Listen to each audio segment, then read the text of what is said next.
So much of our lives are digital now. And because of that, the strength of our defenses, well, it's more important than ever. Every single device we own, from the laptop in front of you to the massive servers that power the internet, is a potential doorway for an attacker. So how do we lock those doors? The answer is a process called hardening. Let's dive into what that really means. So, I want you to ask yourself this question. Is your security a well-planned, reinforced fortress that's built to last? Or is it more like a house of cards, ready to topple over at the slightest push? Today, we're going to walk through the actual blueprint for building that digital fortress. And that master plan, that blueprint, is a concept called device hardening. You can think of it like the architectural drawings and the strategic planning you do before laying a single stone for a real castle. So, what is it exactly? Well, device hardening is all about reducing a system's attack surface. Now, what's an attack surface? Think of it as every possible door, window, or even a tiny crack in your fortress walls that an intruder could use to get in. Our goal here is to seal up all those openings and make our digital world as tough and secure as possible before they can ever be exploited. And it really breaks down into these 5 foundational steps. First up, we get rid of any software we don't need. That's like sealing up unused doors and windows, fewer entry points, right? Second, we apply security patches. This is basically reinforcing the walls to fix any known weak spots.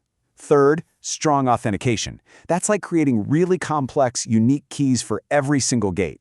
Fourth, we set up our firewall, the main gatekeeper, and we'll talk more about that in a second. And fifth, encryption, which is like writing all our important messages in a secret code that only our side can possibly understand. Every single one of these steps is absolutely crucial. Okay, so let's start with the perimeter. Any good fortress needs a strong set of outer defenses. The high walls, the watchtowers, and the main gate that controls everything coming in and out. In our digital world, this is our network. And these are the key building blocks for those defenses. Firewalls, those are your high stone walls. Intrusion detection and prevention systems, or IDPS, think of those as the sentries walking along the top of the walls. They don't just spot trouble, they can actually do something about it. VPNs are like secure, secret tunnels for sending messages. Network segmentation is like building separate courtyards inside the main walls, so if one area is breached, the others stay safe. And security policies, that's the rulebook that everyone in the entire castle has to follow. Of all these pieces, you could argue the firewall is the most fundamental. It stands right at the border between your trusted network on the inside and the wild, untrusted internet on the outside and inspects everything that tries to get across. It is your non-negotiable first line of defense. But hey, a wall is only as good as it's built, right? Reinforcing it means carefully setting up rules about what's allowed through. And modern, stateful firewalls are incredibly smart. See, an old-school guard might just check an ID once, but a stateful firewall remembers who it let in. It understands the whole conversation, which makes it way harder for an attacker to sneak in by hijacking a legitimate connection. And adding an IPS is like giving your guards the power to actively neutralize threats, not just raise an alarm. Okay, so let's move inside the main walls. This is where we find the guardians who direct all the traffic within the fortress. And these are our routers and switches, and they each have a very distinct and really important job. So it's super important to know the difference between these two. A router is the main gatekeeper. It directs traffic between different networks, say from your network out to the internet. But a switch, that's more like an internal guard. It connects devices inside your local network, making sure a message intended for your computer goes directly to your computer and not to every other device on the network. And securing that main gatekeeper, the router, is just paramount. We use things called access control lists, or ACLs. Those are the specific rules that tell the guards who is allowed to pass through a specific gate. Updating its firmware regularly is like reinforcing the gate's locks and hinges. And securing the routing table makes sure your gatekeepers aren't getting tricked by spies who are using forged maps. Of course, we can't forget about those internal guards, the switches. Port security is a big one. It restricts which devices are even allowed to connect, so someone can't just walk in and plug an unauthorized laptop into your network. And then you have virtual LANs, or VLANs. Think of these as creating invisible restricted access zones.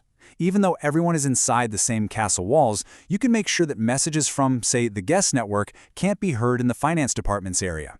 It's a critical layer of internal security. Now there's an older piece of tech we really need to talk about, the network hub. If a switch is that disciplined guard who delivers a message to a specific person, a hub, Well, a hub is like a town crier who gets a message and just shouts it out for everyone in the courtyard to hear. I think you can see how that's a bit of a problem. Because they just broadcast everything to everyone, hubs are incredibly insecure. They're basically shouting your network's secrets out loud for anyone nearby to hear. The takeaway here is really simple. If you still have hubs on your network, replace them with switches. Yesterday. It is a massive, massive security upgrade. All right, now we get to the heart of the fortress. We've secured the walls, we've set up the guards, but what about the valuables they're all protecting? This brings us to the operating system, the last, and I mean the most critical, line of defense. The operating system on your computer or your server, this is the royal treasury, the throne room. It's where all the most important stuff happens and where your most critical data, your crown jewels, are stored. If an attacker makes it this far, it's pretty much game over. So protecting these crown jewels requires several layers. It starts with really tight user account management, making sure only trusted people have keys to sensitive areas and that nobody has more access than they absolutely need. Then, consistent patch management. That's like having stonemasons who are constantly checking the keep's walls for cracks and fixing them immediately. Inside, antivirus and anti-malware software act like elite guards who can spot and neutralize spies trying to sneak in.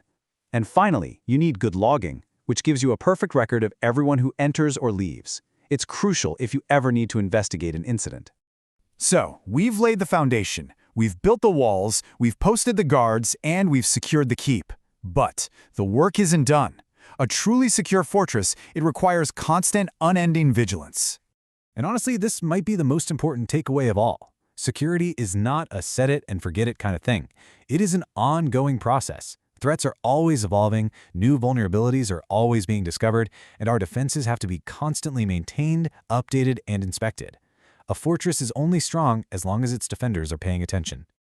So as we wrap this up, I want to leave you with a question to really think about. As you look at your own digital life, your network, your computer, your phone, what's the weakest link in your digital fortress?